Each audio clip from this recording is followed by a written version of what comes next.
Okay, what we'd like right now is for all you fat, out of shape YouTube sweat hogs to keep the noise down while we turn the mics up and show other podcasters what real men are supposed to sound like.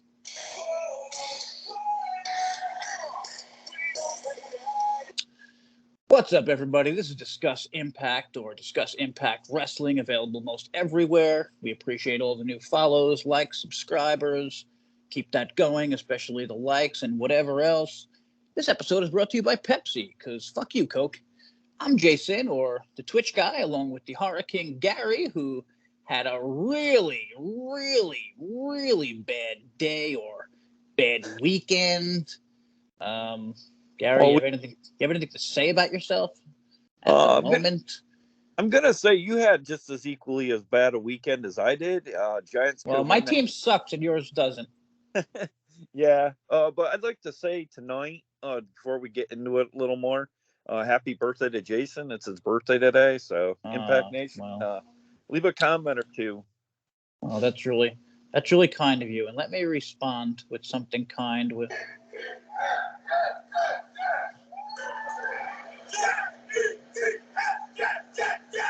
All right, that's enough. I mean, I got a whole page of this where they're just doing it all day long. And holy shit, the Jets beat the goddamn Philly, and the Giants should have been the biggest fucking whatever. That's football. I don't know what we're talking about. We'll get to that later. Okay, so this is our review podcast thing for the October 12th, 2023 episode of Impact, which featured a great match between Eddie and Kazarian, which I'm not sure was actually announced or promoted enough or at all that this was the gigantic, called it the Impact Killer match. We got some Monty Brown news, ratings, and more. And okay, I want to start off with grades. I like mentioning this weekly because these are two great, fair, and balanced writers. Christian Thompson from TJRWrestling.net and He-Man Chu from 411 Mania. Christian gave it an 8 out of 10, and He-Man Chu gave it a 7.8. I am going to go with an 8.2. And I'm going to say that's a little high just because I feel like it was so much better than the recent weeks. But then maybe I should have made the recent weeks lower, but whatever. I don't know. What do you think? Oh, I'm going to be with, is it Hitman Chu? Is that his name? I think it's He-Man Chu, whatever. I don't want to. Man Chu? I'm killing it, yeah. Spot on with 7.8. Just because, like, there were some things, like, the crowd being kind of dead here and there, that kind of, kind of felt flat throughout the night for me, which, these guys put on a hell of a show in the main event, and, Yeah, well, you're actually getting to what I was going to say before we get to the news. I want to try something new where we quickly talk about some positive and negatives from the show. And I'm going to start off because Gary didn't even know about this, and he kind of just did some himself. So these are things that made me remove points from my grade. First off, Rosemary, just the fact that she's not there and she's Courtney Rush. Every time I see it, it makes me sad. And I know so many Impact fans who don't like it, this at all, and whatever. I felt bad for Kozlov coming out to dead silence. Also, that Kozlov is on Impact in 2023, but I'll give him a chance, see what happens there. I see Sammy as a lame duck, which I think blows because we all know he's leaving. I don't love the ending of the Coven, but Kylan is awesome, so she can be a top knockout. I guess that's more in the middle, but the problem is there's like no... How many tag teams are there, Gary? Jesus. Knockouts. I mean, and I'm sorry, I'm not counting Deanna and what's her name, even if they win. I mean, I'm talking legit tag teams, not put together. Yeah, you have to excuse me tonight. I'm a little under the weather. I'm braving the podcast, so if I sound like Gary's super sick. Punchy Rocky Balboa, that's not my fault. But are we going for positives or the negatives for today? I'm kind of in the middle at this point. Okay. I'm just talking about the COVID. I mean, what do you think? Yeah, I think that's pretty much a big blow because, really, it was all Taylor really had. I mean, Kylan could kind of go her own renegade way and, be okay, but I felt like the Taylor thing was more groomed for her, and I don't know if it's an issue of her, a visa, or maybe she got some personal issues. It's I mean, that's what we heard. Maybe that was bullshit because I don't know. I remember when I think I said I thought that was bullshit when I heard it. I mean, I have no idea. No, I don't think. No, it's definitely not personal issues. She's nonstop on Instagram, killing it, making all kinds of smoking hot videos with like other women in wrestling, and she's got her podcast. So yeah, no, she's still going and killing it, just not with Impact, and she's not wrestling at the moment. So possibly injured, or maybe I don't know. Yeah. You Also, have any other? also, yeah, Johnny Bravo getting mic time and being on TV. I'm sorry, Well, one of the most pointless goddamn guys ever. And now my quick. Oh, sorry, got one more. And although I love the main event, it's been a goddamn year-long feud that has been awesome and maybe the only real good storyline, and they end it like this on a random Impact instead of Bound for Glory. Yeah, and the crowd sucked balls. That's it. Go ahead. Yeah, and one last thing that really bothered me. I feel like Impact Creative's giving WreStLiNg way too much TV time in ring. Oh God, yeah. I don't care if he's backstage, that's where he's best in my opinion. Or maybe stick him on commentary or something. What do you mean, like he's helping out backstage? Yeah, like I don't understand. I don't know. I just feel like maybe they should stick him there because he's not what they'd call a prime time player, if you will. Not at all. Not at all. And it's very weird. I mean, where's Bupinder? Very awkward. Bupinder's fine. Yeah. And I watch this dude he has YouTube matches he posts every week, which is cool, on his own YouTube channel. Check it out. Just look up Bupinder Gujar. And, okay, positives. I already said I love the main event match, even though I thought it should have been at a bigger event. The Rascals won a nice, fast-moving match to start the show, which I always love, starting the show fast.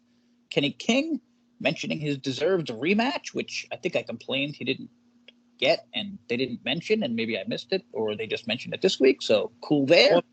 And I did kind of like the Rascals taking on Sammy and Rich.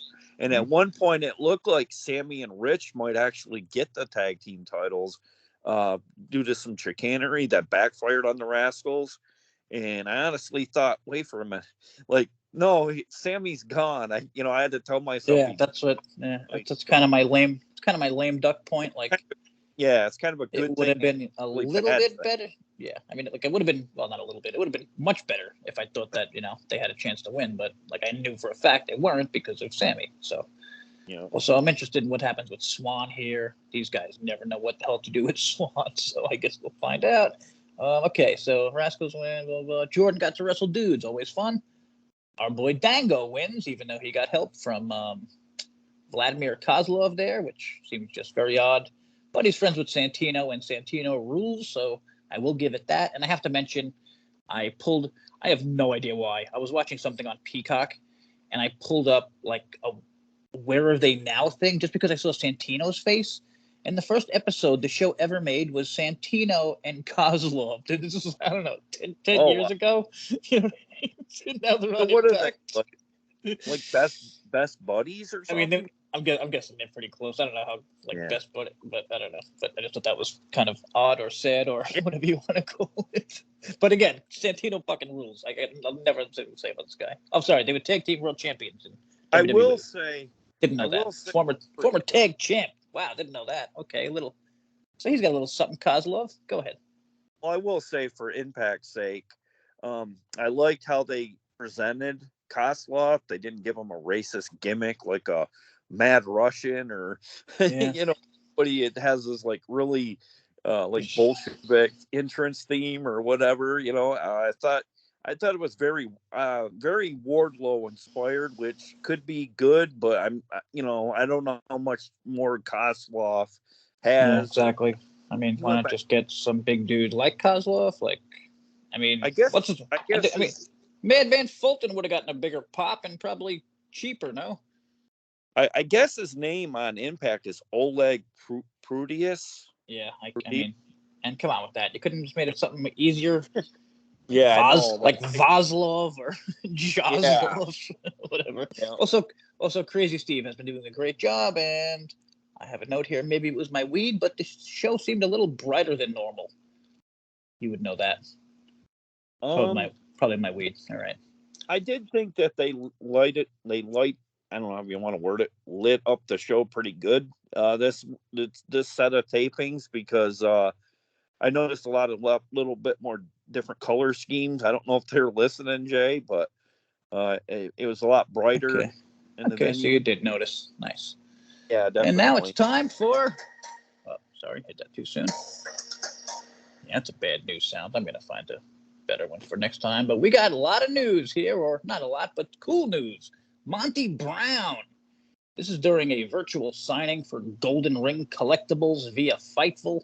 Moose said there were plans for him to wrestle Monty Brown at the TNA, I forget what the hell you call it, TNA WrestleCon event that got canceled. That got canceled because of COVID. Yeah, it was TNA during WrestleCon and COVID. It said it would have been Brown's first match in 2007. He took a hiatus. Moose said, that's a match I always wanted, but ...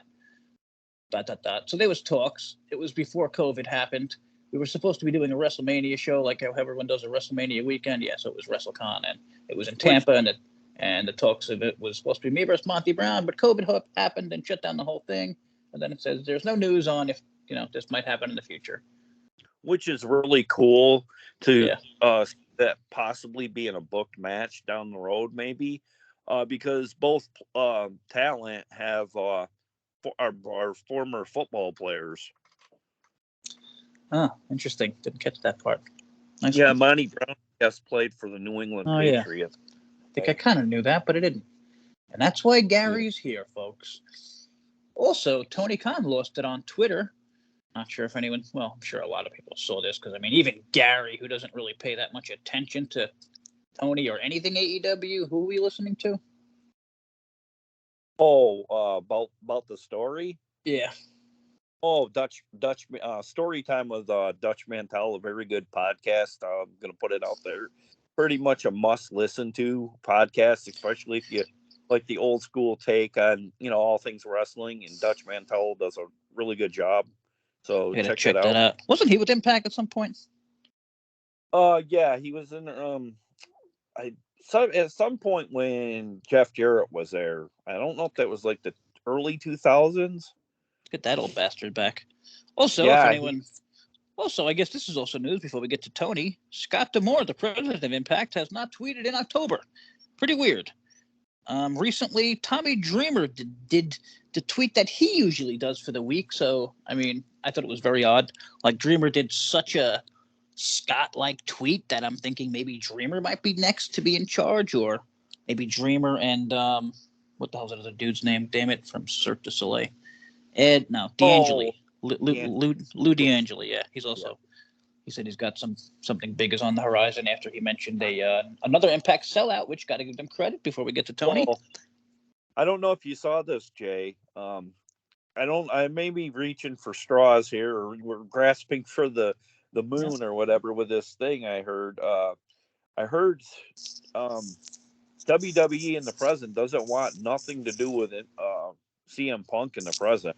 Oh yeah, no, yeah. Well, that's being I'm not sure I believe all these stories, but I do believe that. I mean, I think they would have brought him back the next fucking night just to be dicks, because that's WWE. And I mean, where else can he go? I don't know. I kind of don't want to think that. I don't want to get into that because, like, I feel like they need like a set roster first before we even think about Punk. But Jesus, that would be nuts. Well, it would be nuts. And where else was he gonna go? Well, and the thing is, I think it's very possible too, because it's bound.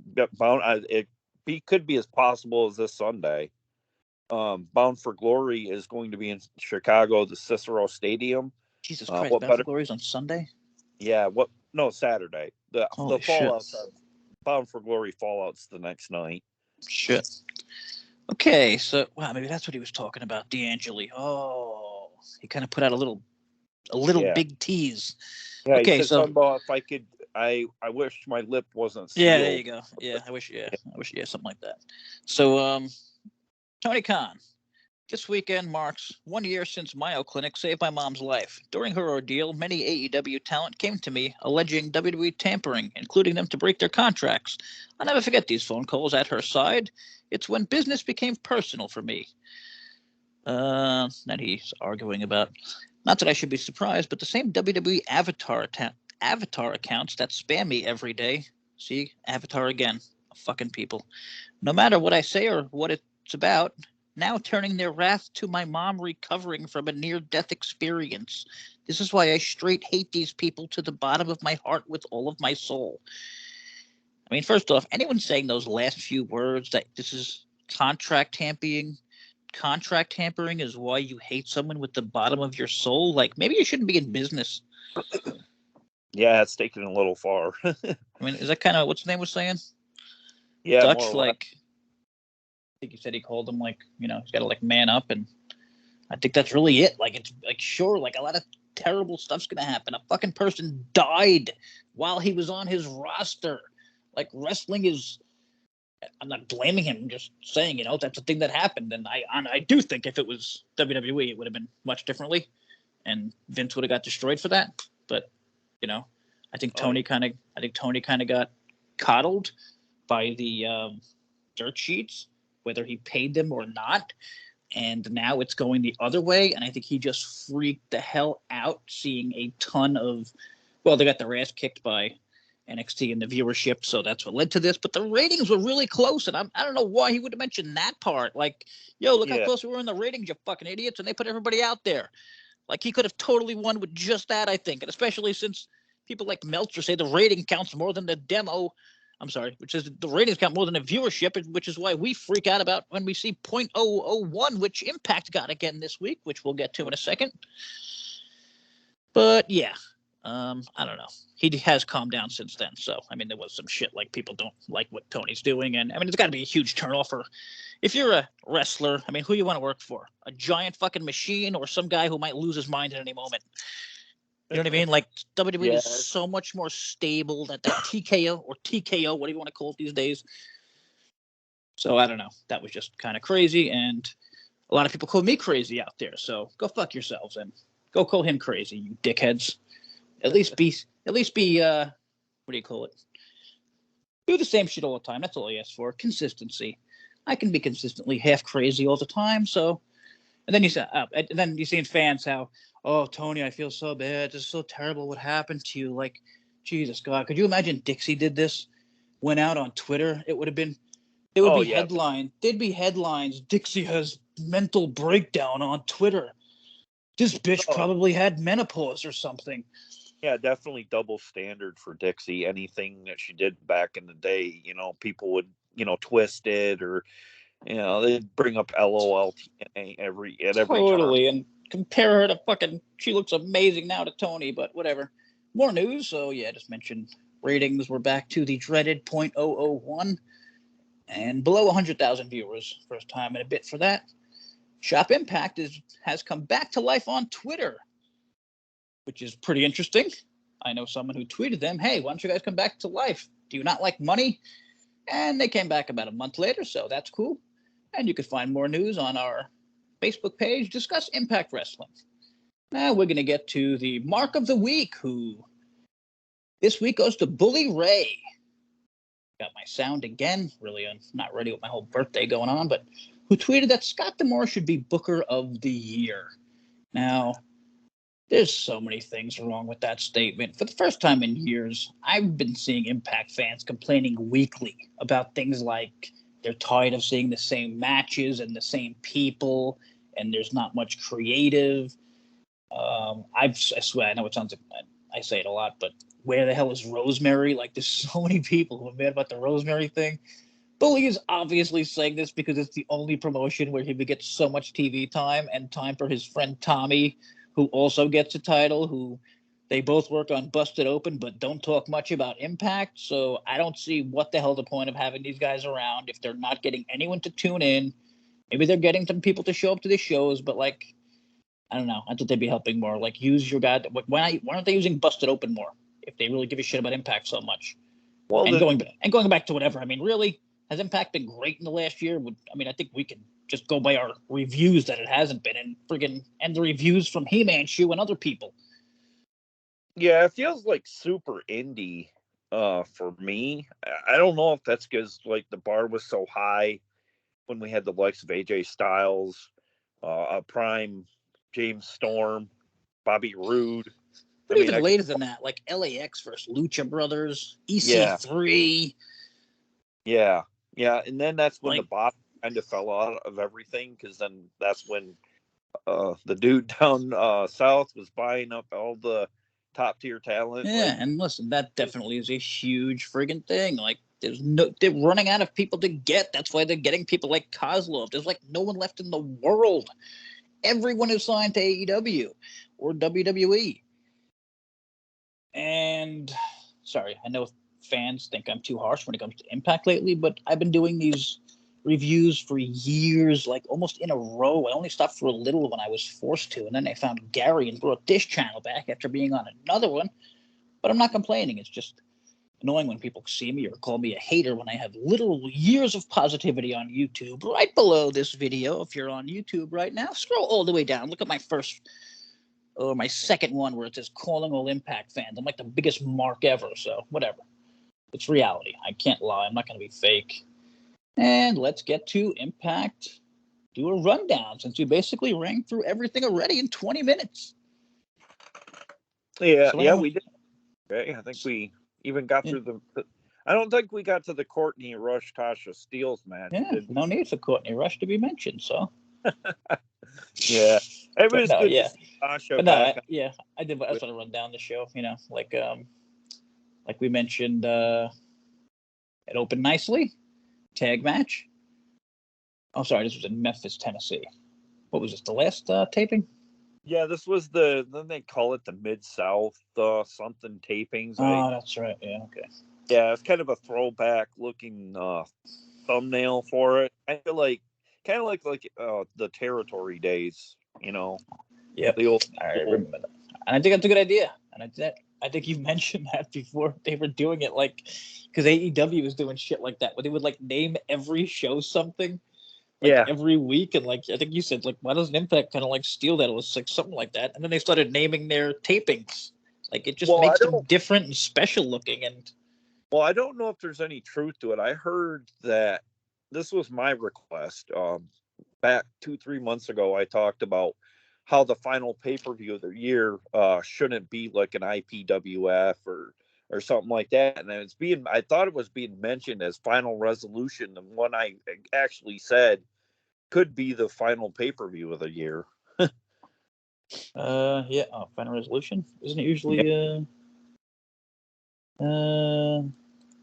Yeah, I don't know when it normally airs. No, I'm forgetting the name of it. Don't they usually have okay, maybe it is Final Resolution. Whatever. So we start off with a hot match, which I usually complain that when they don't have one.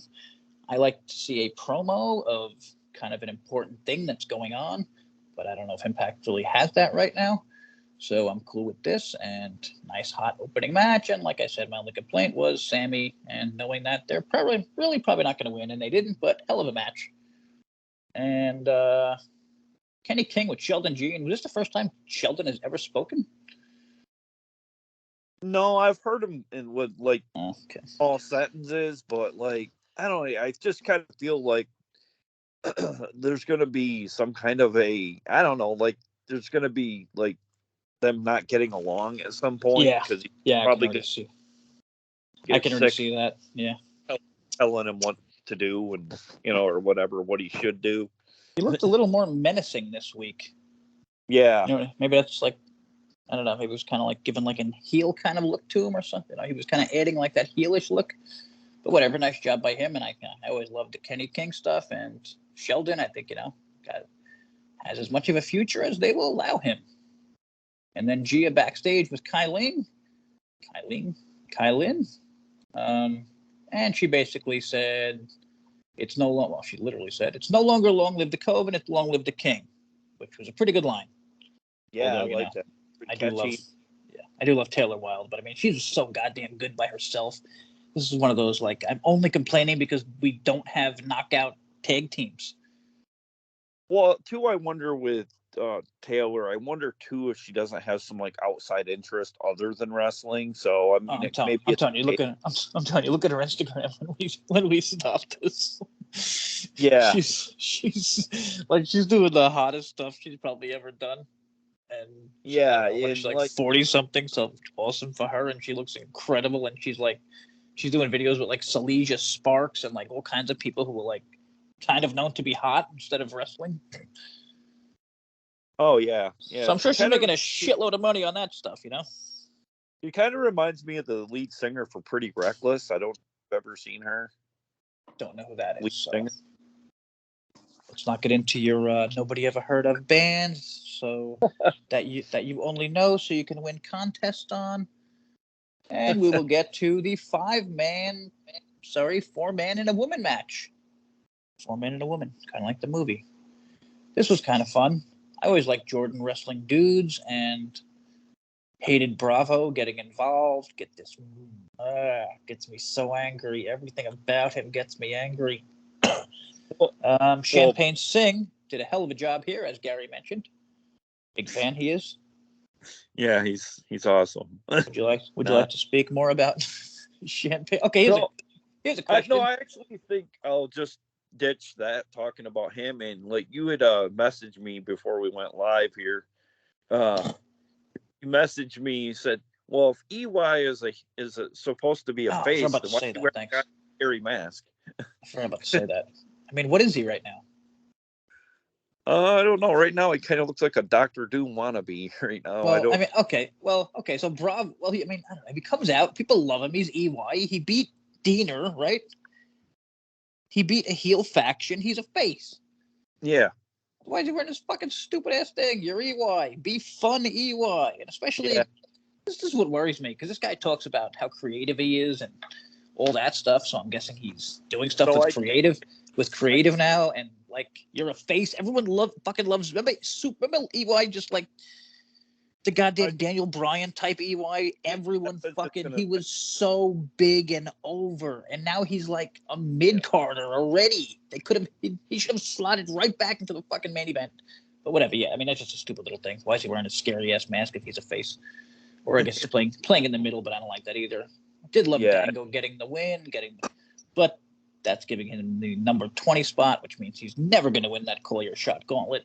Probably going to be something like Jake something, who's going to win from number 1, because they really want to push Jake something right now. And I wonder how much Oleg Prudius is going to, make the odds a little better for Dango. So maybe he'll come down to the final 4 or 5. Who knows? I don't know. Maybe he'll take out something, and I don't know. I want Dango to win. I mean, I don't know what he's going to. Yeah. I don't want him as world champion or anything, but I mean, I know these guys. Whatever, we'll see. I mean, well, I'd honestly like to see someone like EY win and be like, "Oh yeah, motherfuckers, I'm back. Oh, yeah. I'm a world top fucking guy, man. Here's some video. Let me show you some videos in case you missed it. World class Eric Young." So Crazy Steve. Sorry. Oh, I just was going to say the 5-way match. Was that established as to what it was pertaining to? Like when you win, yeah. was it? Dango got the last spot in the Call Your Shot. Oh, okay. All right. Gotcha. Also, thanks for reminding me, the opening match led to the Rascals facing ABC at Bound-for-Glory. So I believe that's the last set match. And then we get a Crazy Steve video in the back. And I got to say, Steve's been awesome.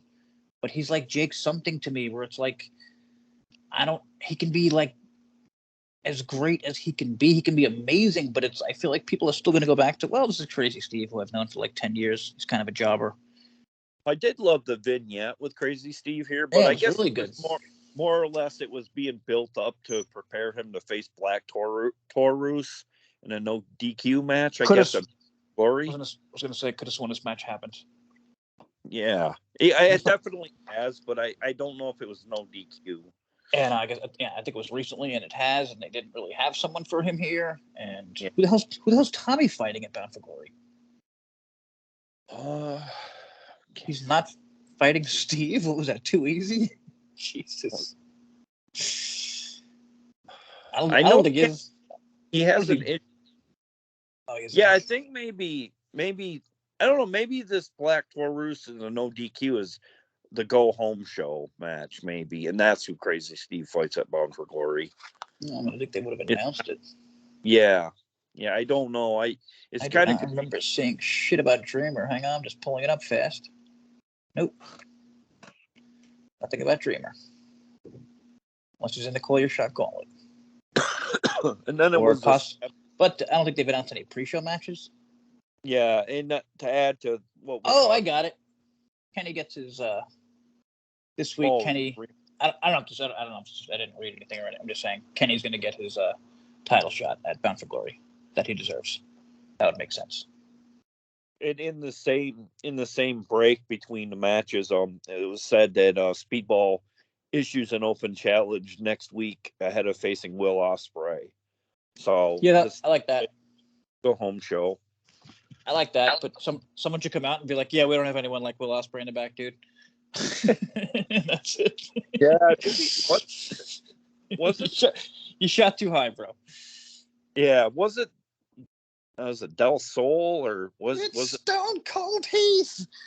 Yeah. Yeah, I mean Del Sol could be good that'd be good if it was him. But again, I don't think he was on this show. They have not done a good job introducing him. No, I would have pushed the fuck out of that guy. You know, the new masked guy on Impact that they haven't had in years. People buy masks, man. Kids buy masks. It's like such an easy thing. Christ. So they showed footage from New Japan, which I hate. I don't hate New Japan. I hate that I have to watch another promotion to understand what's happening with the goddamn main event of the biggest thing, the men's main event.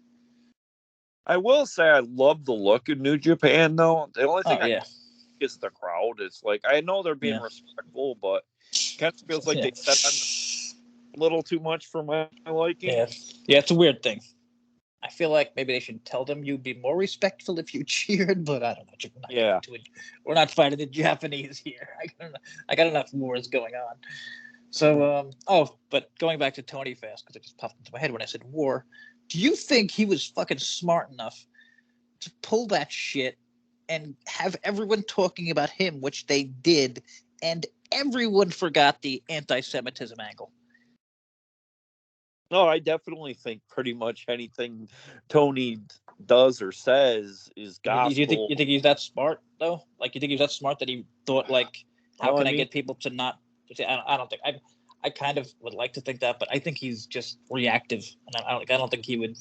Yeah, I think he just gets angry as fuck. He probably read something, and he went on that Twitter storm, and he's been really normal since, and tweeting charities and stuff. So somebody spoke to him, probably at TNT or some shit. Yeah, he needs to separate being professional from being private. Exactly. You know what I mean? Yeah, get the hell off Twitter or something, or make up a fake name. It's not that hard. Then bitch on that one. Stick up for Tony. Okay, now here's a weird one. The main event. Oh no, sorry. Had a Macklin and a Bully Ray thing, right? I think I kind of missed this, and I don't know what the hell happened. Oh yeah, he was basically saying how Bully Ray has become soft, and I don't know. I just get this feeling Bully's going to cost him maybe in a match or do something down the road. But again, so neither of these guys are in a match or fucking Bound for Glory either? No, I don't believe so. They just kind of been having these backstage things with Macklin and I'm not sure who's in the gauntlet. Are the people in the gauntlet everyone who's been in these matches, or was that just like, you know what I mean? Like these I guess kind of setup matches for that gauntlet? I hope not. I hope it's better people like Macklin and shit. Yeah, I hope I don't want to not see fucking Macklin on the card. I mean, even Bully, Christ. It's one of the fucking biggest names, even if I bash him and all. And then the Killer Impact match was called. 3 different gimmicks, right? Yeah, three different setup. Fall 1 was a pinfall. Second fall was a submission, and the third was last man standing. And I guess the way it goes down is if you win 2 out of the 3, you're the winner. Yeah, got it. And one little thing about that I didn't like. I mean, once they announced the last man standing, it's going to 3. Yeah, that's obvious. Like almost like it's written in stone somewhere. Yeah. At best 2 out of 3 is going to go 3 falls, or 4 out of 7 is going to go 7. That's a good question. Like, how many have gone 2-0 in the history of wrestling? But whatever, it is what it is. This was really goddamn good. A bit long for me because that's just me.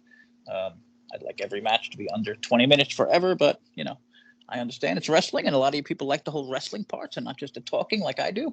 But yeah, this was awesome. And what the hell, though, man? How do you not promote something called a Killer Impact match that is finishing a storyline that ran all goddamn year?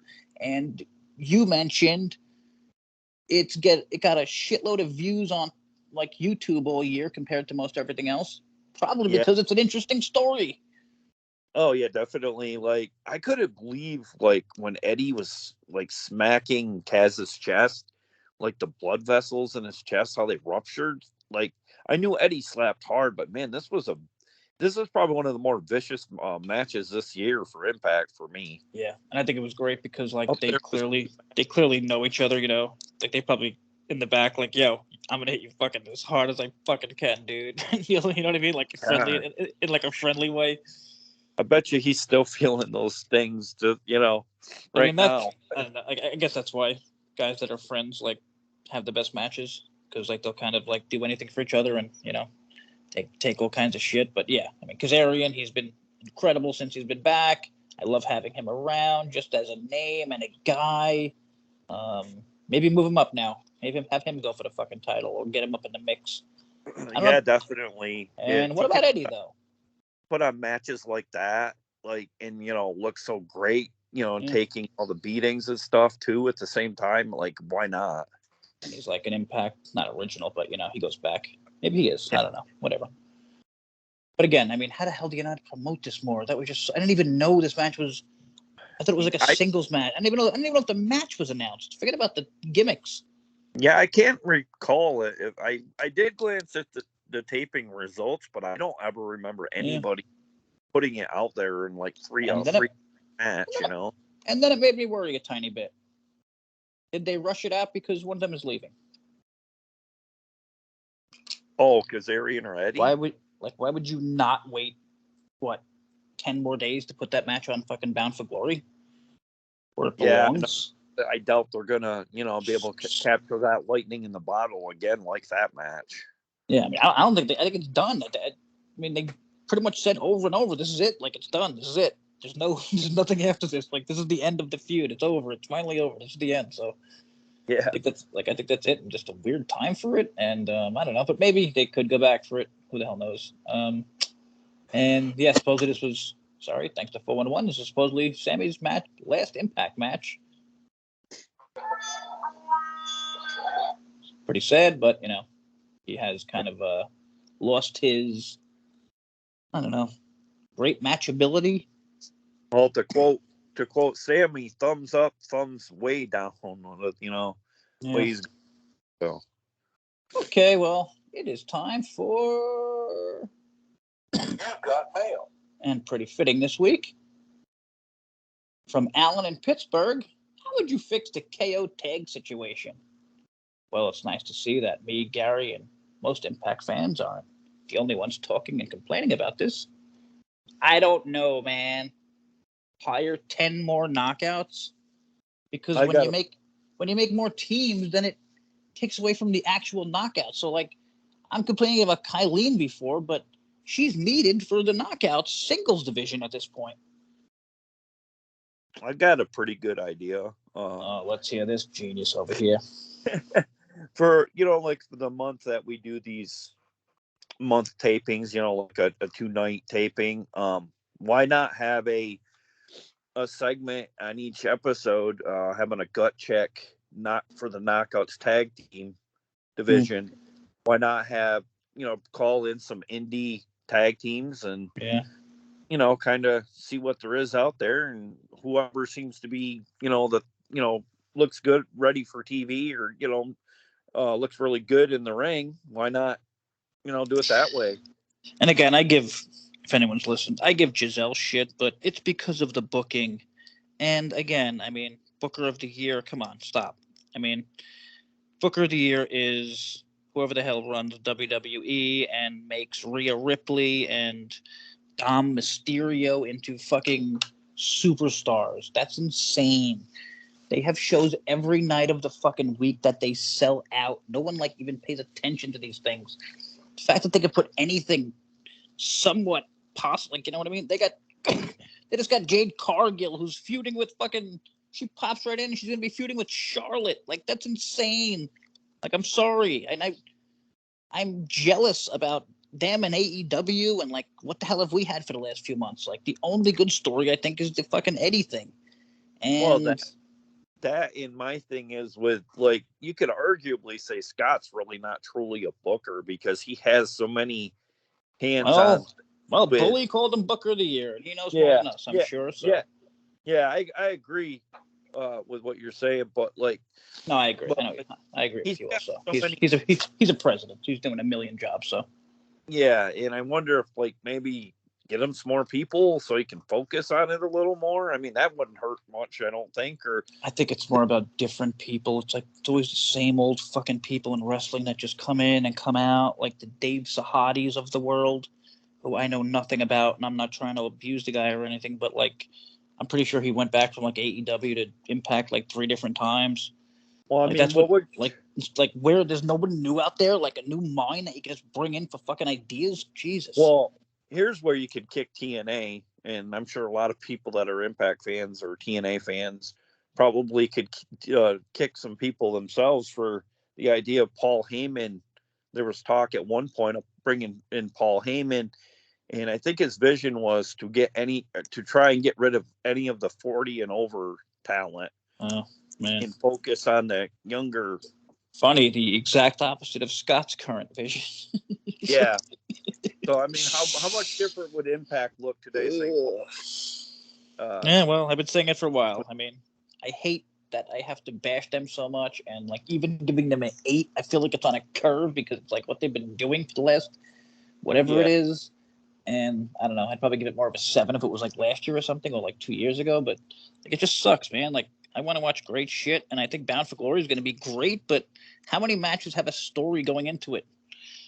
Yeah, well, I mean, we did hear some super mega positive news about Bound for Glory. I believe either the pay-per-view or the Fallout after is already sold out. So yeah, they've been selling out all kinds of shit. I don't know if I mentioned that before, but obviously awesome for them on that. But the ratings are shit, so I don't know, man. Got to do something. Got to get on another network. I mean, how is Al Snow on fucking Netflix and Impact can't even get on anything? But I mean, come, like, you know what I mean? There's so many things they must be able to get on, and they just must choose not to. Yeah, we're on There's that. So many apps. I mean, this is cool. We are on the Premier Network, Sports Network, or whatever. But yeah. Sorry if anyone listens to this outside the world. I'm a stupid American, and I don't think of outside of the world. But I guess it's owned majority stock by Freddie Prinze Jr., so that's pretty cool. But why not bring him in to see what he could do with Impact? Bring him in, sign him up, have him bring back. He's a big wrestler. Shit, what was a scary movie he was in?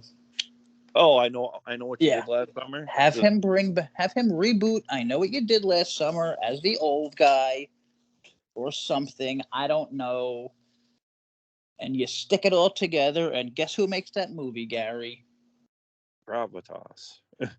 Boom. The end.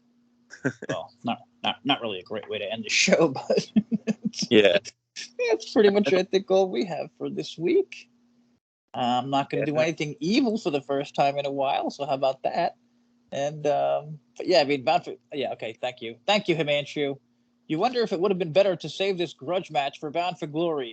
Yeah. You think? Very weird, very odd. Curious what fans think. Maybe he's going somewhere, or I don't know. Is anyone worried about that? Anyone know? Maybe he has plans. A bunch of people right now. It looks like they're not going to be Bound for Glory though, even though the card is stacked. So interesting. This could be a crazy weekend, especially with the tease from D'Angeli. Excuse me. Yeah. Sorry. Let's get out of here before Gary passes out. That's it for this week. We'll be back next week, same time. Oh no, maybe not, depending on the show. But we'll be back next week for that huge special. Oh yeah, we'll be reviewing Bound for Glory. Probably try to be Monday night. I don't know, depending on this week. I don't know if Jay's gonna be able to watch it Saturday or not. Oh yeah.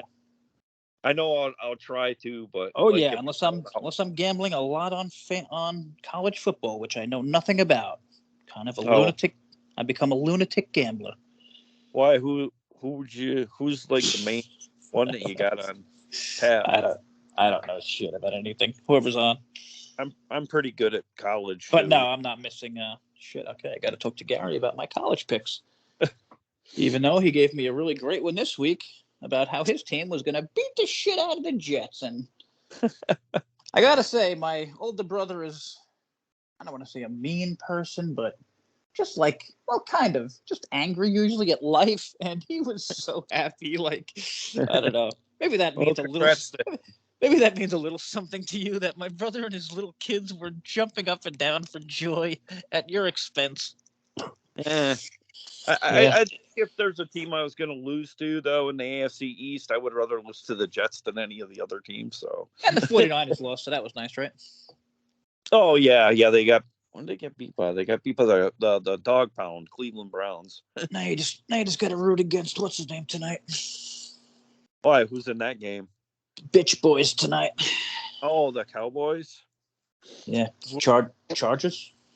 Oh well, they. Sorry, we're still recording here, people. In case you need picks for after you listen to the show. All right, we're gonna get out of here. We'll talk to you later. Peace. See you next week.